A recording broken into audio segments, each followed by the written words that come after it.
Hello student, आज हम समांतर श्रेणी का प्रश्नावली 4.1 का 21वां प्रश्न देखते हैं। यदि ए बी सी किसी समांतर श्रेणी के क्रमशः पीवें, क्यूवें व आरवें पद हैं तो सिद्ध कीजिए कि A into Q minus R plus B into are minus P plus C into P minus Q equal 0। यहाँ पर ध्यान देंगे कि पीवां पद ए है, क्यूवां पद बी है और आरवां पद जो है सी है। देख लेते हैं। माना श्रेणी का प्रथम पद ए व सार्वंतर डी हो तो प्रथम पद को ए ले रहे हैं और सार्वंतर को कैपिटल डी ले रहे हैं, तो आपका पीवां पद क्या होगा? या फिर एक काम करते हैं, यहां पर ले लेते हैं ए इक्वल, ए जो है पीवां पद है तो पीवां पद के लिए क्या लिखेंगे? A plus P minus 1 into D, ये आपका समीकरण 1। बी जो है ये क्यूवां पद है और सी जो है आरवां पद है, A plus R minus 1 into D. जैसे एनवां पद ए प्लस एन माइनस 1 होता था तो पीवां पद पी माइनस 1, क्यूवां पद क्यू माइनस 1 और आरवां पद में आर माइनस 1 करना पड़ेगा। तो A plus R minus 1 into D आरवां पद है। अब ये तीनों तो हो गया। अब हम जो हमको सिद्ध करना था उसके लेफ्ट हैंड साइड को ले लेते हैं। तो अगर हम लेफ्ट हैंड साइड को लें तो क्या मिलेगा? A into Q minus R plus B into are minus P plus C into P minus Q.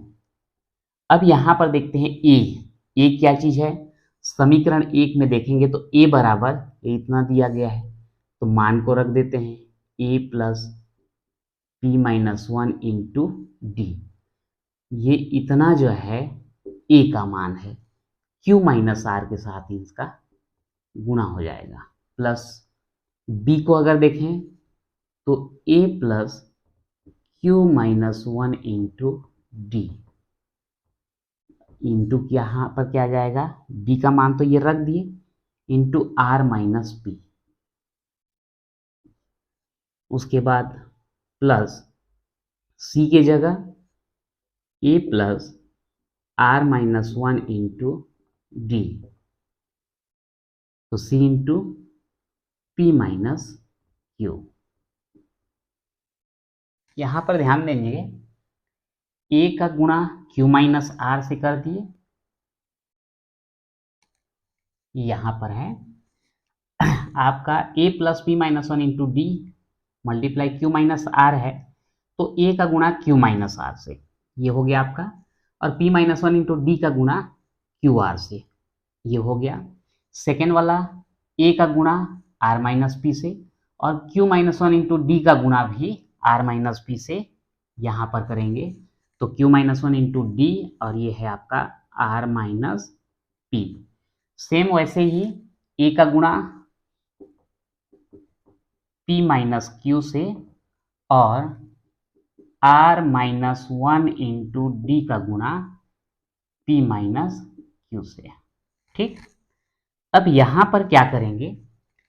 ये वाला, ये और एक है आपका ये, तीनों में से आपका ए जो है उभयनिष्ठ आ जाएगा।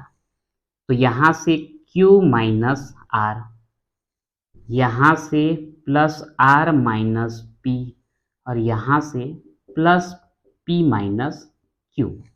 ठीक, इसी प्रकार इसमें देखेंगे तो डी है, ये वाले में डी है और ये वाले में डी है, तो इन सभी से हम डी को कॉमन ले लेते हैं। डी को कॉमन तो ले लेंगे लेकिन फिर भी इन दोनों का मल्टीप्लाई रहेगा, गुणा रहेगा, p minus 1 into Q minus r. इसी प्रकार यहां से अगर देखोगे तो q minus 1 r minus p का गुणा,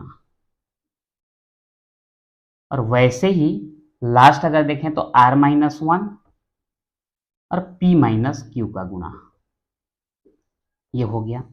अब अगर देखें तो प्लस क्यू, लास्ट में है माइनस क्यू, दोनों कैंसिल हो जाएंगे।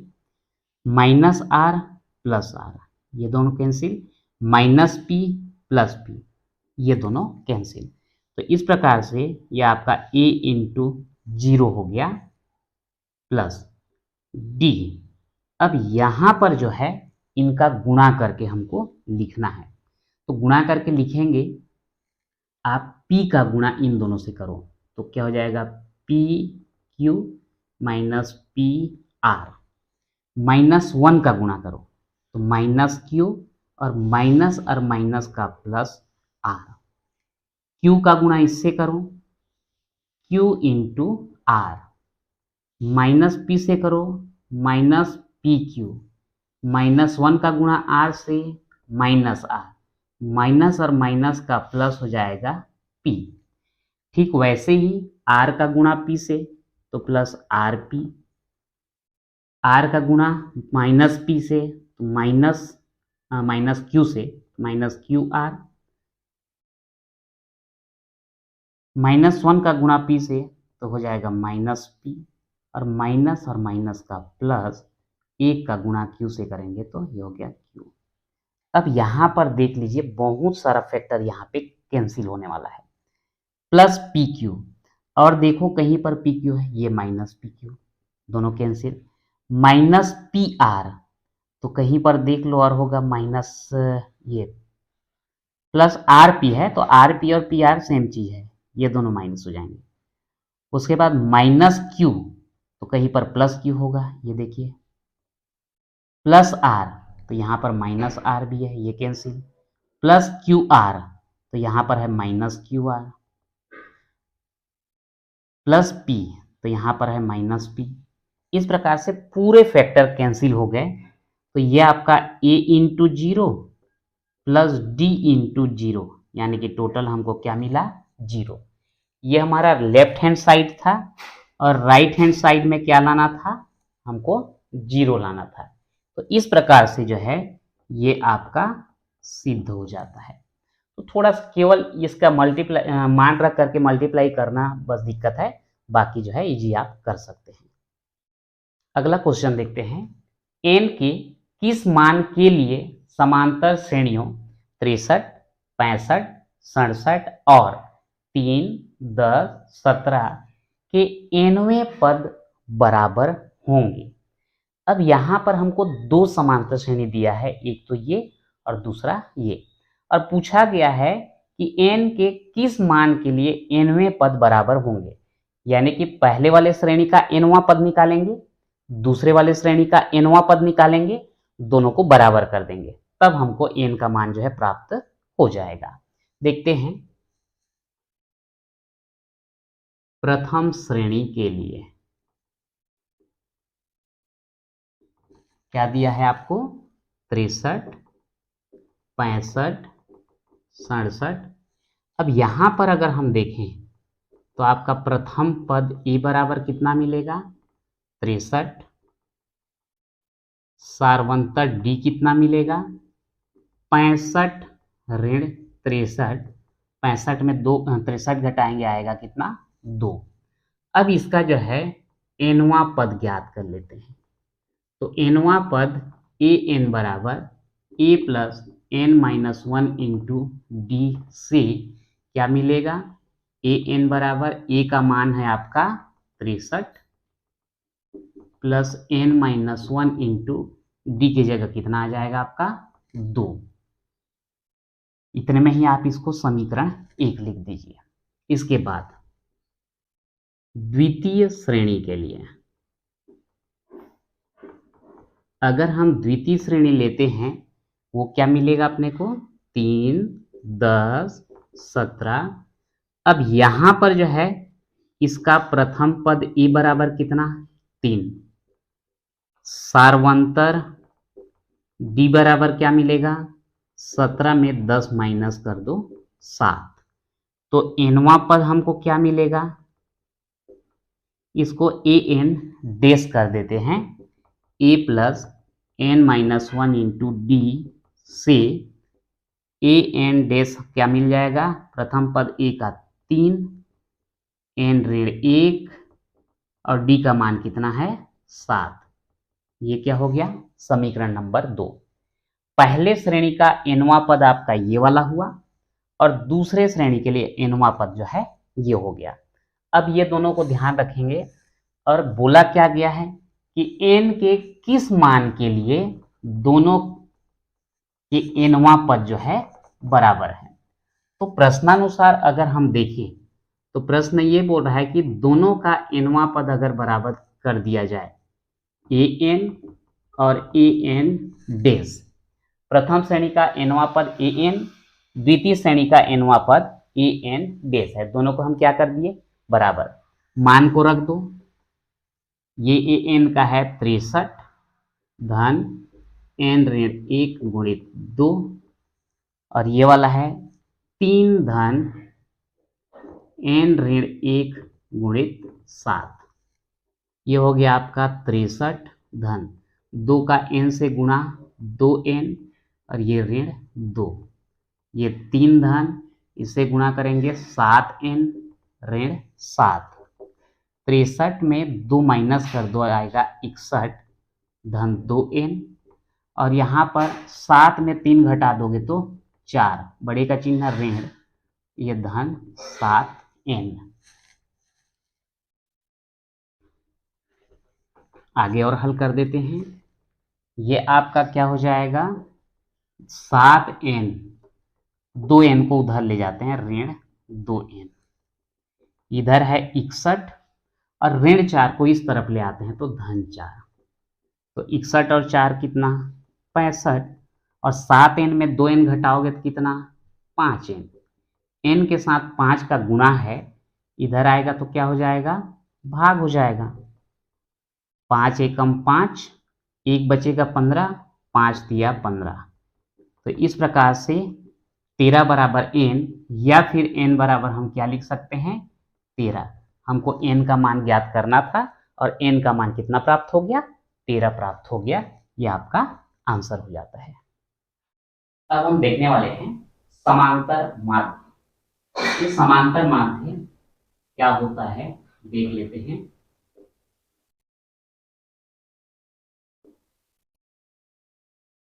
माना small a capital a b, ये जो है समांतर श्रेणी में हैं। माना ये 3 पद हैं, स्मॉल ए कैपिटल ए और स्मॉल बी समांतर श्रेणी में हैं। तो इस कंडीशन में ये जो आपका ए है, इसको ए और बी का क्या कहलाएगा समांतर माध्य।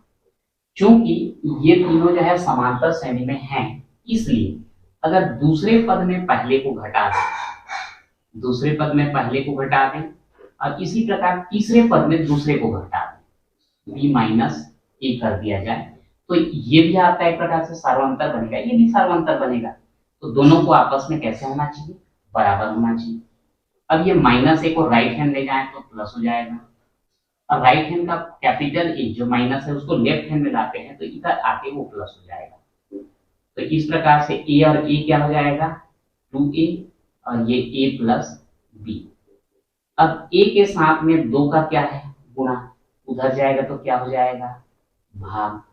तो इस प्रकार से अगर हम देखें कि अगर a और b समांतर श्रेणी में हैं तो ये आपका a समांतर माध्य कहलाता है, और ये समांतर माध्य e बराबर हमको मिलता क्या है a प्लस बी बाई 2। ये आपका समांतर श्रेणी के लिए समांतर माध्य के लिए सूत्र हो जाता है। ये क्या है, ये पहले और अंतिम वाले को जोड़ दिए और 2 से क्या कर दिए भाग दे दिए। तो इसी प्रकार से यहाँ पर हम प्रश्नावली 2 के प्रश्न हल करेंगे। जैसे कि यहाँ पहला वाला दिया गया है 1/2 व ऋण 1/2 का समांतर माध्य ज्ञात कीजिए। जब a और b का समांतर माध्य ज्ञात करना था तो हम दोनों को जोड़ करके 2 से भाग दे दिए। सेम यहाँ पर भी करना पड़ेगा, समांतर माध्य बराबर 1/2 और ऋण 1/2, ये दोनों को हम क्या करेंगे, जोड़ देंगे, बटे क्या हो जाएगा 2, ये आपका 1/2 प्लस माइनस का माइनस 1/2 और पूरे का बटे 2, तो इसमें इसको घटाएंगे तो आएगा 0/2, यानी कि क्या हो जाएगा आंसर आपका 0। तो इन दोनों का समांतर माध्य क्या मिल जाता है हमको, 0 प्राप्त होता है। अगर ऐसे ही इसका दूसरा क्वेश्चन देखिए,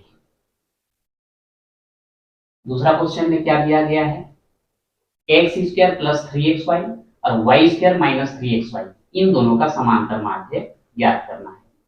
तो सेम प्रक्रिया होगा, x वर्ग धन 3xy और y वर्ग ऋण 3xy, ये दोनों को हम क्या कर देंगे प्लस, और डिवाइड कर देंगे 2 से, दोनों को जोड़ दिए और 2 से भाग दे दिए, तो आपका प्लस 3xy और माइनस 3xy ये दोनों कैंसिल हो जाएंगे, बचेगा क्या x² प्लस y² अपॉन 2, और ये हो जाता है आपका समांतर माध्य। तो इस प्रकार से आसानी से हम समांतर माध्य ज्ञात कर सकते हैं। तो आज के वीडियो में इतना ही, मिलते हैं नेक्स्ट